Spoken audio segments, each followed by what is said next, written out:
তোমাদের মধ্যে অনেকেই এখন একটা প্রশ্ন করছো যে ষষ্ঠ সেমিস্টারের পরীক্ষা শেষ হওয়ার পরে যদি কেউ কলেজ ছাড়তে চায় তাহলে কি করতে হবে।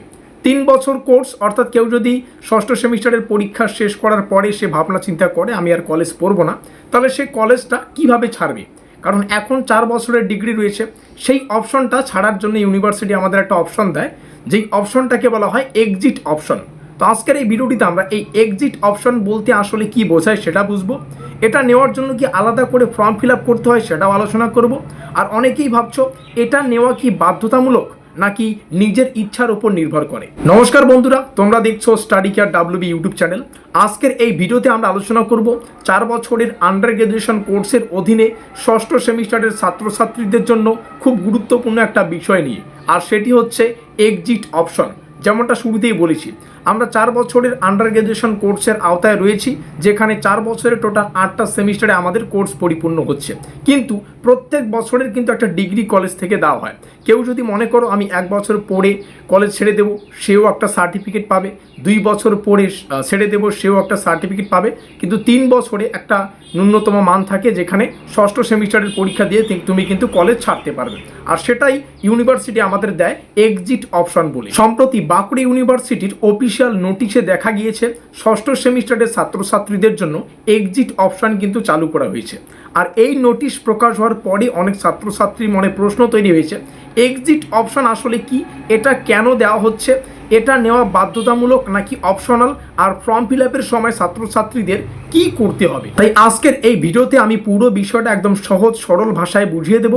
আর যেহেতু বর্তমানে অনেক ইউনিভার্সিটিতেই 4 বছরের আন্ডার গ্র্যাজুয়েশন সিস্টেম চলছে, তাই আশা করা যায় তোমাদের ইউনিভার্সিটিতেও কিন্তু ভবিষ্যতে বা বর্তমানে এরকম কোনো প্রসেস থাকতে পারে, বা যদি শুরু না হয় তো অবশ্যই শুরু হবে।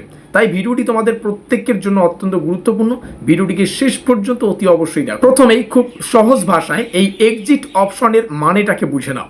এক্সিট অপশন মানে হলো কোনো ছাত্র কিংবা ছাত্রী যদি ষষ্ঠ সেমিস্টার পর্যন্ত পড়াশোনা শেষ করে চাইলে সে কোর্স থেকে বা কলেজ থেকে এক্সিট নিতে পারে। অর্থাৎ সে যদি এরকম আর বা এরপরে আর কোনো বা আর একাডেমিক যে কন্টিনিউ করছে না বা কন্টিনিউ করতে চায় না, তাহলে কিন্তু ইউনিভার্সিটি তাকে সেই সুযোগটা দিচ্ছে যে সে 3 বছরের বা 6 সেমিস্টারের পড়ে বা 6 সেমিস্টার পরিপূর্ণ করে সে আর কলেজ নাও পড়তে পারবে। এখন এখানে একটা গুরুত্বপূর্ণ বিষয় আছে, অনেক ছাত্রছাত্রী ভাবছে এক্সিট অপশন নেওয়া বাধ্যতামূলক কিনা।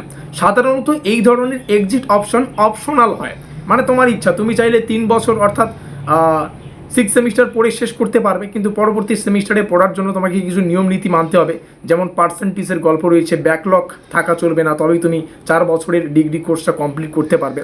মানে ছাত্রছাত্রীরা চাইলে নিতে পারে এক্সিট অপশনের সুবিধা, আবার না চাইলে কিন্তু নর্মাল একাডেমিক প্রসেসেও এগোতে পারে। তবে ইউনিভার্সিটি ভেদে রুল কিছুটা আলাদা হতে পারে, তাই নিজের কলেজ বা ইউনিভার্সিটি নোটিশ অবশ্যই ফলো করবে। আর আমরা যেহেতু আমাদের চ্যানেল মারফত Coochbehar Panchanan Barma university, Bankura university, Bardhaman university, Kalyani বিশ্ববিদ্যালয় বা কল্যাণী ইউনিভার্সিটি এই ধরনের আপডেট বা নোটপত্র প্রদান করে থাকি, তো আমরা অবশ্যই এই ইউনিভার্সিটিগুলো থেকে যদি কোনো রকম আপডেট উঠে আসে সেটাকে তৎক্ষণাৎ তোমাদের সামনে শেয়ার করার চেষ্টা করব।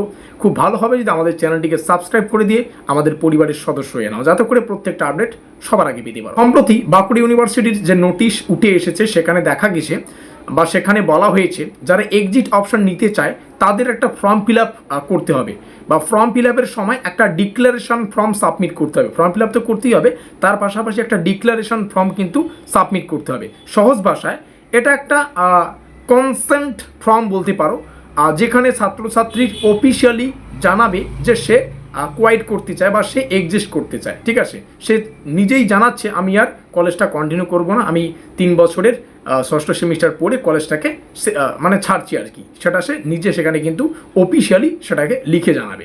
শুধু তাই নয়, ডিক্লারেশন ফর্মের প্রিন্ট আউট বের করে সেখানে কিন্তু সিগনেচার করে কলেজে জমা দেওয়ার কথাও বলা হয়েছে। অর্থাৎ অনেক ক্ষেত্রে শুধু অনলাইন প্রসেস নয়, অফলাইন সাবমিশনও কিন্তু থাকতে পারে। আমরা পরবর্তী হয়তো কোনো ভিডিওতে ডিক্লারেশন যে ফর্ম ফিল আপ বা ফর্ম, সেখানে তুমি কি লিখবে, কি লিখতে হবে, কোথায় কি ব্যাপারগুলো রয়েছে, আমরা এই টেকনিক্যাল ব্যাপারগুলো হয়তো পরবর্তী ভিডিওয়ে ডিটেলসে আলোচনা করব।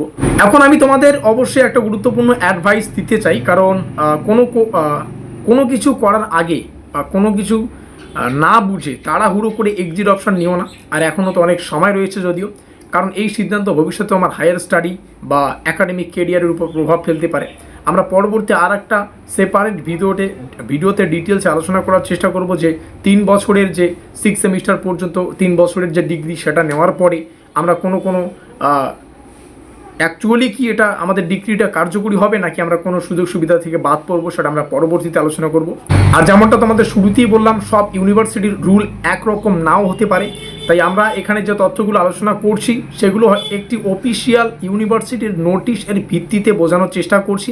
তোমাদের ইউনিভার্সিটিতেও এরকম রুল থাকলে সেটা কিন্তু অবশ্যই ফলো করবে। আর যদি কোচবিহার, পঞ্চনন বর্মা, বর্ধমান ইউনিভার্সিটি, কল্যাণী ইউনিভার্সিটি এগুলো থেকে আসে, আমরা তো তৎক্ষণাৎ তোমাদের সামনে শেয়ার করবো। তার মানে কি, ফর্ম ফিল আপ করতে হচ্ছে, ডিক্লারেশন যে ফর্ম ফিল আপ সেটা কিন্তু তোমাকে দিতে হচ্ছে, প্রিন্ট আউট বের করে সেখানে সিগনেচার করতে হচ্ছে। এগুলো আমরা ধীরে ধীরে আরও যখন টাইম টু টাইম ইউনিভার্সিটি এগুলোকে আপডেট করতে থাকবে, আমরা তৎক্ষণাৎ কিন্তু সেগুলোকে তোমাদের সামনে ইনফরমেশন আকারে, ভিডিও আকারে শেয়ার করবো। ভিডিওটিকে ভালো লাগলে লাইক করে দিয়ে বন্ধুদের কাছে শেয়ার করে দিও। দেখা হচ্ছে আমাদের পরবর্তী ক্লাস।